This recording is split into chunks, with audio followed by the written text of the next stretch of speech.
오늘 말씀의 제목은 교만입니다. 교만. 죄에 대해서 우리가 9번에 걸쳐서 보려고 하는데 이제 오늘 첫 번째로 두 번째 시간이며 그리고 죄에 대한 첫 번째로 교만을 보게 됩니다. 먼저 여러분들께 한 가지 질문으로 시작하고자 해요. 여러분 지금까지 여러분들이 살면서 진심으로 내가 틀렸다라고 말해본 적이 있으십니까? 그냥 상황을 모면하려고 하는 게 아니라요. 정말로 가슴 깊은 곳에서 우러나오는 내가 정말 틀렸구나, 이렇게 하는 거 아니구나 라고 이렇게 고백하며 말한 적이 있으십니까? 사실요, 우리는요 정말 놀랍게도 창의적인 존재입니다. 놀랍도록 창의적인 존재예요. 무슨 말이냐? 어떤 상황 속에서도 핑계가 있고요. 어떤 실수 앞에서도 이유가 있습니다. 그리고 어떤 잘못 앞에서도 어쩔 수 없었던 사정들이 반드시 있다라는 거예요. 누군가 우리를 정면으로 직면하려고 하면 우리 안에서 무언가가 즉각 방어 자세를 취한다라는 것이죠. 그래도 내가 그렇게 한 데는 다 이유가 있어. 너가 내 상황이 돼봐. 그러면 알게 될 거야. 여러분 이 반응 너무나도 자연스럽고 익숙하지 않습니까? 그런데 오늘 성경이 말하는 죄는 바로 이 자리, 이러한 태도에서 시작된다라고 합니다. 우리는 이 교만이라는 단어를 들을 때 보통 이렇게 생각해요. 저 사람 좀 거만하다. 너무 잘난 척이 심해. 그러니까 교만을 나의 이야기가 아닌 남의 이야기로 떠올린다라는 것이죠. 하지만 성경이 말하는 교만의 본질은 훨씬 깊고 무거운 것입니다. 교만은 단순히 내가 남보다 낫다라는 생각이 아니에요. 교만의 본질은요, 내가 하나님의 자리에 앉으려는 그것입니다. 그러니까 내 인생의 주인은 나고 내 판단이 옳으며 내 뜻대로 살 권리가 나에게 있다라는 그 생각이에요. 그 생각. 그래서 교만은 윤리적 문제이기 전에 신학적 문제입니다. 이 아담과 하와가 에덴 동산에서 선악과를 이제 먹을 때도 그랬어요. 이 뱀의 유혹이 무엇이었습니까? 하나님과 같이 되는 것. 하나님처럼 너가 될 수 있다라는 그것이었어요. 그러니까 인류 최초의 범죄, 그 뿌리에 무엇이 있었냐? 이 교만이 있었다라는 것입니다. 교만. 하나님의 자리에 자기 자신을 두려는 그 욕망이었다라는 거죠. 오늘 시리즈, 죄의 시리즈 두 번째 시간, 우리는 지금 이 고난주간을 향해 이제 걸어가고 있는데요. 그 길 위에서 우리를 이 십자가로 이끌어간 죄들을 하나씩 이제 직면하게 됩니다. 오늘 우리가 다룰 이 교만은 모든 죄의 뿌리예요. 그러니까 일만 죄의 뿌리라고 하죠. 일만 악의 뿌리. 그러니까 다른 모든 죄들, 즉 시기도, 분노도, 탐욕도, 탐식도, 정욕도, 그 뿌리가 무엇이냐? 깊이 파고 들어가면 교만이 나온다라고 되는 것이죠. 이 죄를 직면하는 것이 물론 우리들에게 참 불편한 일입니다. 나의 교만을 들여다보는 것이 불편한 일이에요. 그러나 우리가 마주하여서 오늘 이 자리가 마침내 주님의 십자가 앞에 나가는 그 자리가 되기를 소원합니다.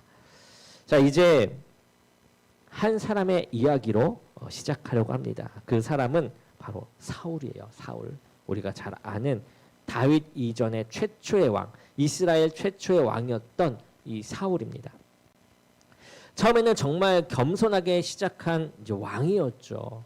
그런데 이 성경은 사울의 이야기를 통해 이 교만이 어떻게 한 사람을 천천히 그리고 아주 철저하게 무너뜨리는지를 이제 생생하게 보여줘요. 첫 번째 장면에서 이런 장면이 나오죠. 블레셋과의 전투가 벌어집니다. 이 사무엘이 약속한 날이 있었는데 지나도록 이 사무엘이 나타나지 않는 거예요. 병사들은 두려움 속에 있어서요. 그 두려움을 두려움을 이제 숨기지 못하고 그 두려움 때문에 이제 숨기 시작해요. 사울의 마음이 너무 급해집니다. 결국 그는 직접 번제를 드리고 말아요. 그러니까 이 번제를 이 왕이 드리면 안 됐거든요. 제사는 왕에게 허락된 일이 아니었어요. 모세의 율법이 엄격하게 다루는 그러한 영역이었거든요. 제사장의 영역이었습니다. 하지만 사울에게는 그 순간 그만의 선한 목적이 있었어요. 백성을 모아야 하고 전쟁을 이겨야 하고 나라를 지켜야 한다라는 자신이 생각하는 선한 목적이 있었단 말이죠. 그래서 번제를 드리고 갑니다. 드디어 사무엘이 나타나요. 그가 묻습니다. 어째서 이런 일을 했습니까? 그러자 사울의 대답이 나오죠. 사무엘, 당신이 늦었어요. 백성 흩어지고 있었습니다. 블레셋은 몰려오고 있었어요. 어쩔 수가 없었어요. 여러분, 완벽한 이유처럼 들리죠. 다 맞는 말처럼 들립니다. 하지만 그러한 모습 속에 사무엘은 사울을 이렇게 평가해요. 왕이 망령되이 행하였도다. 자, 여기서 망령되이 행하였다라는 말은 성경에서 단순히 이 실수나 감정적 충동을 가리키는 그러한 말이 아닙니다. 어리석음을 뜻해요. 어리석음. 어느 신학 용어집을 보면 교만을 정의하는데 교만이란 근거 없는 자신감이다. 자신의 능력과 자아에 대한 건강하지 못한 과장된 견해이다 라고 이야기합니다. 그러니까 근거 없는 그 자신감이 어리석은 판단을 낳았다라는 것이죠. 이 사울이 보여준 것이 정확하게 그것이었어요. 그러니까 선한 목적이 그가 생각한 그 선한 목적이 하나님의 방법을 대체할 수 없는 것이다 라는 거예요.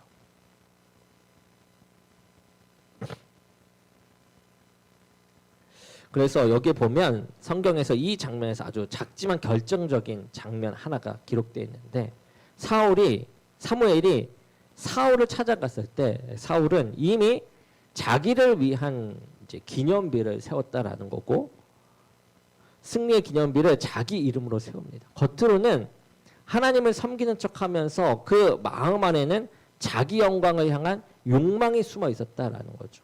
이 교만이 이렇게 드러난 것이에요. 두 번째 장면은 아말렉 전쟁입니다. 하나님은 분명하게 명하세요. 뭐라고 합니까? 다 진멸하라. 모든 것들을 다 진멸하라. 그러나 사울은 좋은 것들을 남겨둬요. 그리고 사무엘을 만나자마자 이렇게 말합니다. 나는 여호와의 명령을 행하였습니다. 사무엘이 묻죠. 그러면 내 귀에 들리는 이 양의 소리는 무엇이냐? 그러니까 분명히 하나님은 다 진멸하라고 했는데 왜 양이 남아있느냐라는 거죠. 그때 또 핑계를 합니다. 백성이 하나님께 제사 드리려고 남긴 것입니다. 하나님은 이런 사무엘에게 이렇게 말합니다. 내가 사울을 왕으로 세운 것을 후회한다. 그가 돌이켜 나를 따르지 아니하고 내 명령을 행하지 아니하였다. 그러니까 사울은 자기 입으로 나는 명령을 하겠습니다 라고 말해요. 그런데 지금 하나님은 그가 나를 따르지 않았다라고 말씀하시죠. 지금 자신이 가장 옳다고 확신하는 그 순간 교만은 가장 깊이 뿌리 내립니다. 사무엘은 이때 유명한 말을 남겨요. 우리가 잘 아는 말. 순종이 제사보다 낫고 듣는 것이 순양의 기름보다 나으니 이는 거역하는 것은 점치는 죄와 같고 완고한 것은 사신 우상에게 절하는 죄와 같음이라. 그러니까 불순종은 단순한 실수가 아닌 거죠. 그것은 교만이 밖으로 드러나는 방식입니다.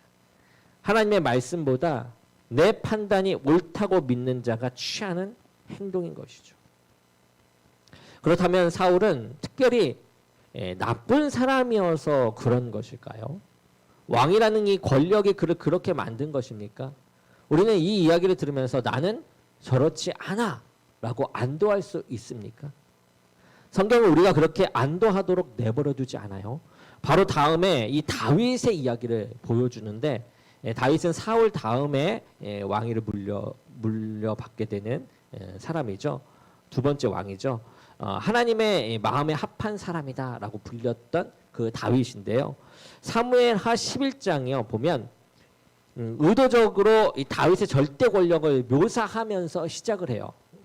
어떻게 이야기하냐? 왕들이 출전을 할 때 다윗은 왕궁에 있어요. 그는 말만 하면 되는 왕이었다라는 거예요.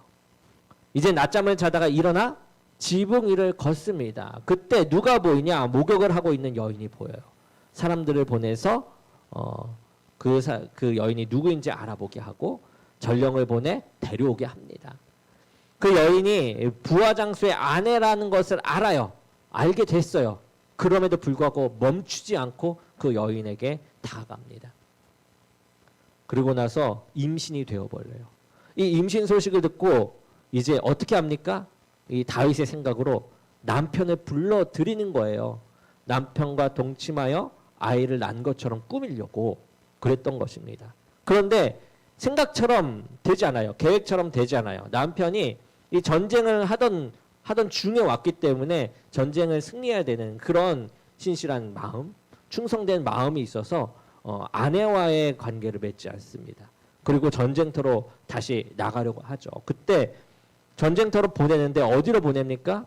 최전방으로 보내요. 그렇다라는 것은 죽게 만들기 위해 보냈다라는 거예요. 그렇게 다윗은 그렇게 말만 하면 됐어요. 신처럼 그렇게 자기가 원하는 대로 다 해버린 것이죠. 성경은 여기서 교만이 어떻게 작동하는지를 보여줍니다. 교만한 자에게 하나님의 법은 안중에도 없다라는 거예요. 하나님의 자리에 자신을 두는 자에게 타인의 생명과 존엄, 이것은 자기 욕망의 도구가 될 뿐입니다. 이것이 다윗의 간음과 살인의 뿌리였어요. 그러니까 교만이 정욕을 허용했고요. 교만이 살인을 허용하게 했다라는 것입니다. 그런데 말이죠. 교만이요. 이 왕궁, 이 다윗의 시대에만 있겠습니까? 여러분 생각해 보죠. 우리는 하나님 앞에 이렇게 나아간 적이 얼마나 됩니까? 하나님, 제 인생은 하나님의 것입니다. 하나님의 뜻대로 이끌어 주시옵소서. 우리는 이렇게 기도를 해요. 그런데 우리가 한번 솔직하게 생각해 보죠. 이렇게 입술로 기도하지만 이 기도가 어려운 이유는 그렇게 또 살아야 되는 것에 있어서 이 기도가 또 하면서도 어렵지 않습니까? 자기 뜻이 있기 때문에 그 기도가 그리고 행동이 어려운 것이죠. 자기가 원하는 삶의 방향이 있기 때문이에요. 하나님의 뜻이 자기 뜻과 다를 수 있다라는 것을 알기 때문에 그 기도를 우리가 온전히 드리지 못하는 것입니다. 여전히 인생은 내 것이다 라는 생각이 마음 깊은 곳에 있기 때문에 그런 것이죠. 가진 것이 많아서 여러분 교만하는 것 아니에요. 가진 것이 없어도 사람은 가진 것이 없어도 사람은 하나님 앞에 나아가지 않아요. 내가 원하는 방향이 있어요. 내가 꿈꾸는 삶이 있어요. 그 삶을 내가 쥐고 싶어요. 그렇기 때문에 그렇다라는 거죠. 이것이 여러분 교만이라는 겁니다. 권력이 없어도 우리는 모두 자기 인생의 왕노릇을 하고 싶어 한다라는 것이에요. 욥은 그런 의미에서 욥은 모든 것을 잃었어요. 그때 이런 고백을 합니다. 우리 함께 볼까요? 욥기 1장 21절입니다. 시작. 이르되 내가 못해서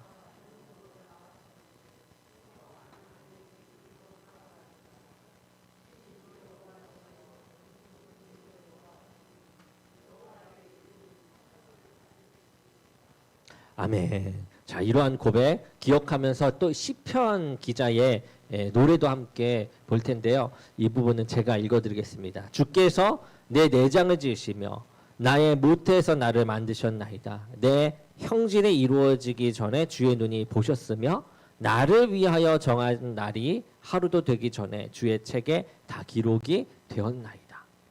여러분 이것이 기독교의 신앙 고백이에요. 그러니까 여러분 이 고백만큼 우리가 살지 못할 수 있어요. 살지 못할 수 있습니다. 하지만 이 고백 자체를 마음 깊이 거부하고 있다면, 만약에 거부하고 있다면 그 자리에 교만이 있다라는 것이에요. 거부한다면. 교만은 왕궁에서만 자라나지 않아요. 내 인생은 내 것이다 라고 생각하는 그 자리에서 우리는 모두 사울이 되는 것이죠. 사울의 교만이 어디서 왔습니까? 이 다윗의 교만이 어디서 옵니까? 우리의 교만이 어디서 나온 것입니까? 교만의 뿌리에는 또 우상이 있습니다. 어떤 우상이에요? 자아라는 우상, 나라는 우상, 자아라는 우상입니다. 나의 권력, 나의 소유, 나의 자존감, 나의 인정욕구, 나의 꿈, 나의 것보다 중요한 것이 없다라는 거예요. 하나님보다도 나 자신이 더 중요합니다. 의식하든 의식하지 못하든 우리 안에는 이 우상이 자리를 잡고 있어요. 지금 세상은 또 이 우상을 우리가 생각하는 것처럼 지금 말한 것처럼 이 우상의 자리로 계속 세우고 있죠. 우상 사무라고 이야기하고 있죠. 사도 베드로는 교회에게 이렇게 편지를 써요. 젊은 자들아 이와 같이 장로들에게 순종하고 다 서로 겸손으로 허리를 동이라. 하나님은 교만한 자를 대적하시되 겸손한 자들에게는 은혜를 주시느니라. 베드로는 순종과 겸손을 함께 말합니다. 왜 그럴까요? 불순종이 교만의 열매이기 때문에 그래요. 하나님의 말씀에 순종하지 못하는 것, 그 뿌리를 따라가면 반드시 이 자아라는 우상을 만나게 된다는 거죠. 내 뜻이 하나님의 뜻보다 중요하기 때문에 순종하지 못한다라는 거예요. 못하는 것입니다. 그래서 잠언은 이렇게 말합니다. 우리 함께 읽어보겠습니다. 잠언. 자, 시작. 사람의 마음의 교만은 멸망의 선봉이요 길잡이니라. 아멘. 하나님이 대적하시는 인생은 어디로 갈 수밖에 없겠습니까? 그 대답은 너무나도 분명해요. 멸망. 다윗은 이렇게 밧세바 사건 이후에 나단 선지자를 만나요. 나단은 한 비유를 들려줍니다. 다윗에게. 이제 다윗을 깨우쳐주기 위해서 한 비유를 들려줘요. 어떤 비유냐? 가난한 자의 어린 양을 빼앗은 부자의 이야기였어요. 이 이야기를 듣자 다윗은 분노하면서 말하는 거예요. 이런 자는 죽어야 마땅합니다. 자기한테 얘기한 줄 모르고 그렇게 얘기했겠죠. 죽어야 마땅합니다. 그때 나단 선지자가 조용히 말하는 거예요. 당신이 그 사람입니다. 그리고 하나님의 말씀을 전해요. 내가 너를 이스라엘의 왕으로 기름 붓기 위하여 너를 구원하고 내 주인의 집을 내게 주었느니라. 만일 그것이 부족하였을 것 같으면 내가 너에게 이것저것을 더 주었을 거야. 그런데 어째서 너는 여호와의 말씀을 업신여기고 나보기에 악을 행하였느냐라고 얘기합니다. 주님께서 먼저 얘기하신 게 뭐죠? 다윗이 부족했다면 더 줬을 거다라는 거예요. 하나님은 그 말씀을 통해서 자신이 얼마나 다윗을 사랑했는지를 지금 얘기하고 있는 거예요. 먼저. 그런데도 다윗은 하나님의 말씀을 업신여깁니다. 뭐 때문에? 자아라는 우상. 그 우상이 하나님보다 중요했기 때문에요. 여기서 사울과 다윗의 결정적인 차이가 드러나는데요. 이제 이러한 선지자의 이런 깨우침의 말씀을 딱 사울도 듣고 다윗도 들어요. 왜 그랬습니까? 그것이 멉니다. 이렇게 얘기했을 때 사울과 다윗의 차이가 있죠. 뭡니까? 사울은 끝까지 자기 자아의 우상을 발견하지 못해요. 깨닫지 못합니다. 나는 여호와의 명령을 행하였습니다. 그렇게 계속 반복하여 말하다가 죽게 되어요. 그러나 다윗은요. 나단 선지자의 말을 듣고 무릎을 꿇어요. 시편 51편이 그 무릎을 꿇고 처절하게 회개한 그 내용을 이제 보여주는데요.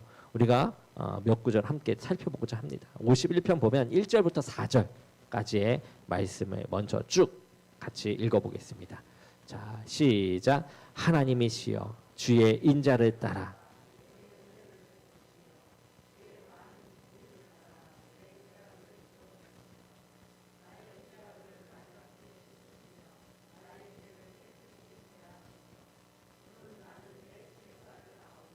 내 죄가 항상 내 앞에 있나이다. 내가 주께만 범죄하여 주의 목전에 악을 행하여 싸우니 주께서 말씀하실 때에 의로우시사 하고 주께서 심판하실 때에 순전하시다 하리이다. 아멘. 여기에 이제 또 10절과 11절 그리고 더해서 17절까지 쭉 읽어보겠습니다. 시작.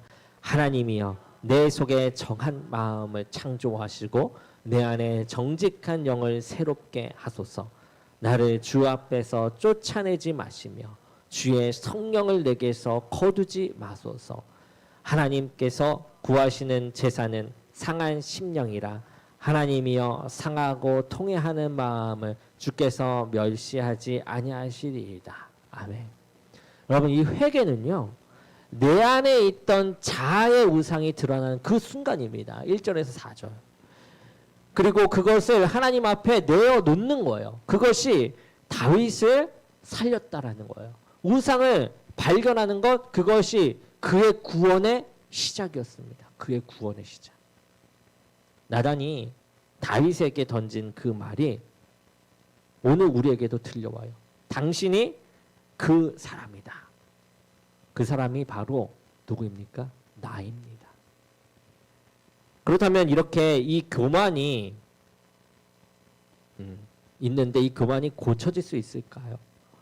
우리가 더 겸손해지려고 결심하면 그 교만이 없어질까요? 더 낮아지려고 애쓰면 없어질까요? 아닙니다. 그 노력 자체가 또 다른 자아의 작동 방식이 될 수 있어요. 더 겸손한 나를 만들어서 뿌듯해하는 또 하나의 교만. 그 교만이 우리들에게 나올 수 있다라는 거죠. 요한복음 마지막 장면을 보시면 부활하신 주님이 갈릴리 바닷가에서 베드로를 만납니다. 베드로는 사흘 전 주님을 3번이나 모른다고 부인했죠. 저주하면서까지 말입니다. 예전에 베드로를 기억하십니까? 그는 근거 없는 자신감의 사람이었어요. 다른 사람들은 다 떠날지라도 저는 절대 그러지 않을 것입니다. 그가 확신하면서 말했죠. 그 안에는 자아라는 우상이 가득했습니다. 심지어 주님이 십자가의 길을 말씀하실 때 베드로는 그것을 막으려고까지 했죠. 주님이 그 길로 가시겠다라고 하는데도 그건 아닙니다 라고 얘기했던 거예요. 그때 주님께서 사단아 내 뒤로 물러가라 라고 호되게 책망하심을 들었습니다. 자기 뜻이 주님의 뜻보다 옳다라는 확신이 그를 그 자리에 세웠다라는 것이죠. 그런 베드로에게 부활하신 주님이 묻습니다. 요한의 아들 시몬아, 너가 나를 사랑하느냐? 3번이나 묻죠. 예전에 베드로라면 어떻게 대답했을까요? 물론입니다, 주님. 누가 뭐래도 저는 주님을 사랑합니다. 그랬을 거예요. 하지만 이제 베드로의 대답이 좀 달라져요. 주님 그러합니다. 내가 주님을 사랑하는 줄 주님께서 아십니다. 자신을 믿지 않는 그러한 대답. 그리고 주님께서 아신다라는 그런 대답. 자아라는 우상이 깨지는 자리에 들어갔을 때 나오는 그러한 말이죠. 그리고 주님은 베드로에게 그의 앞날을 말씀하십니다. 어떻게 말씀하시나? 요한복음 21장 18절입니다. 우리 함께 읽어보겠습니다. 시작. 내가 진실로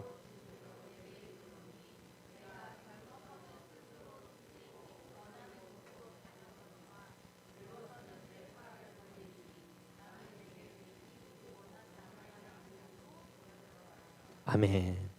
여러분 이 길은 교만한 자가 결코 갈 수 없는 그러한 길이에요. 내 인생이 내 것이 아님을 알고 인정하는 자만이 걸을 수 있는 길입니다. 이 바울도 그랬죠. 그는 주님을 만나기 전에 자기 의로 충만한 사람이었어요. 열심도 있습니다. 신념도 있어요. 확신도 있어요. 신념을 따라 사는 것처럼 멋져 보이는 삶을 살았어요. 그는 정말로 우리 세상 가운데 있는 사람들이 볼 때 흠이 없는 진짜 대단한 사람이었습니다. 하지만 그 삶은 자아라는 우상 위에 세워진 삶이었어요. 그러다 부활하신 주님을 만납니다. 주님이 그에게 말씀하시죠. 그때는 이제 바울이 아니라 사울이라고 불렀죠. 사울아 사울아 내가 어찌하여 나를 박해하느냐? 가시체 뒷발질하기가 내게 고생이니라 라고 이야기하십니다. 그 만남 이후에 바울의 고백이 이렇게 바뀌어요. 이는 만물이 주에게서 나오고 주로 말미암고 주에게로 돌아갑니다. 그에게 영광이 세세히 있을지어다. 아멘. 네, 그 유명한 말이 나오죠. 이 고백이 그를 어떤 고난 속에서도 분노와 증오의 종이 되지 않게 지켜주는 고백이었습니다. 다니엘서에서 또한 이렇게 말합니다. 오직 자기의 하나님을 아는 백성은 강하여 용맹을 떨치리라. 이 바울의 용맹은 사울 시절의 근거 없는 자신감과는 차원이 달랐어요. 그것은 복음에서 온 것이었습니다. 이 자아라는 우상이 깨지고 주님이 그 자리를 채우셨을 때 비로소 진짜 강함이 시작되었다라는 것이죠. 여기서 오해하지 말 것은 하나님은 우리를 각각 다른 개성과 감정과 의지를 가진 존재로 창조하셨어요. 그 자체는 너무나도 선한 것이고 귀한 것입니다. 문제는 그 자아가 우상이 될 때요. 우상이. 그것이 우선시돼요. 즉 하나님보다 나 자신이 더 중요해지는 그 순간, 그 자아가 중요해지는 순간입니다. 이제 바울을 보면요, 주님을 만난 후 그의 열정과 지성과 의지가 사라졌나요? 아니에요. 오히려 더 강하게 타올랐습니다. 달라지는 것은 단 하나예요. 자아의 우상의 자리에서 자아가 우상의 자리에서 내려오는 것. 그때 비로소 자아는 가장 온전하게 쓰인다라는 거예요. 우리의 자아, 우리라는 사람이 온전하게 쓰이는 겁니다. 자, 이제 우리는 마침내 이 모든 이야기의 중심으로 들어갑니다. 이 교만이라는 이 죄에 대한 얘기가 나오면 뭐가 나오게 됩니까? 우리 기독교인에게 있어서 그리스도의 십자가가 나오죠. 우리의 이 교만이 그리스도를 십자가에 달리게 했다라는 것이에요. 사울처럼 하나님의 버림을 받아야 할 우리를 대신하여 주님이 그 버림을 대신 받으셨다라는 것이죠. 십자가 위에서 엘리 엘리 라마 사박다니를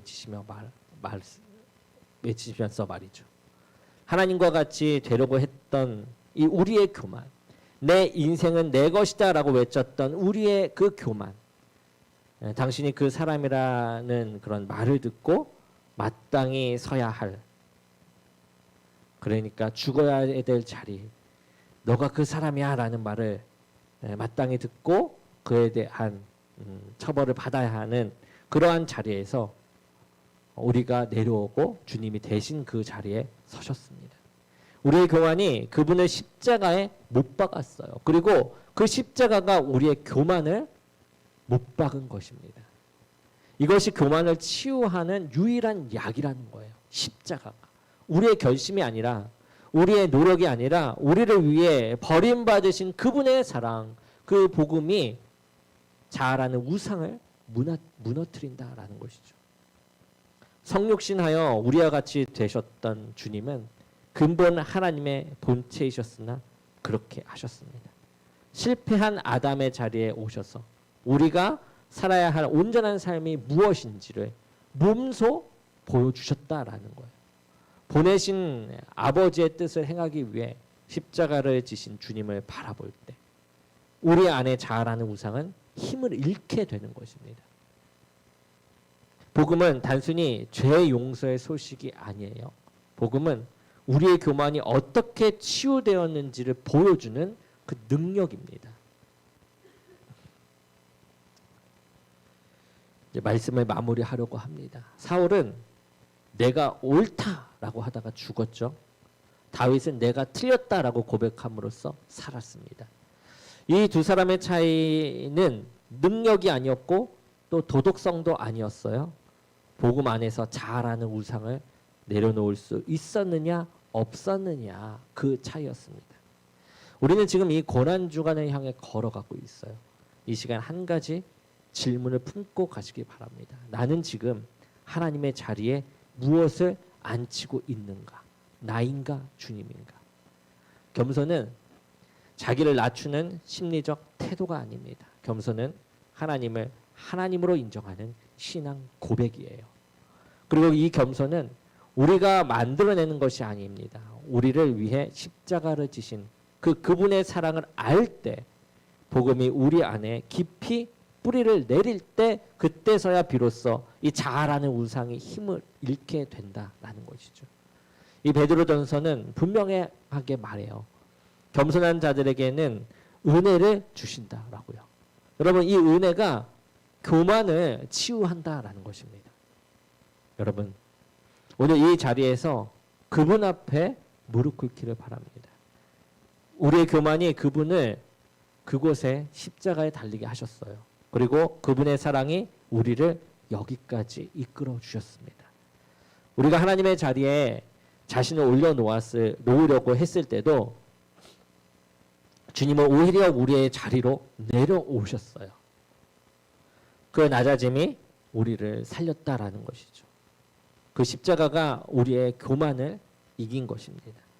이 사실을 마음으로 붙잡는 것, 이것이 교만을 치유하는 복음의 능력입니다. 이 십자가의 복음의 능력을 붙잡고 우리가 한 걸음 한 걸음 나아가는 저와 여러분이 되기를 주님의 이름으로 간절히 축원합니다.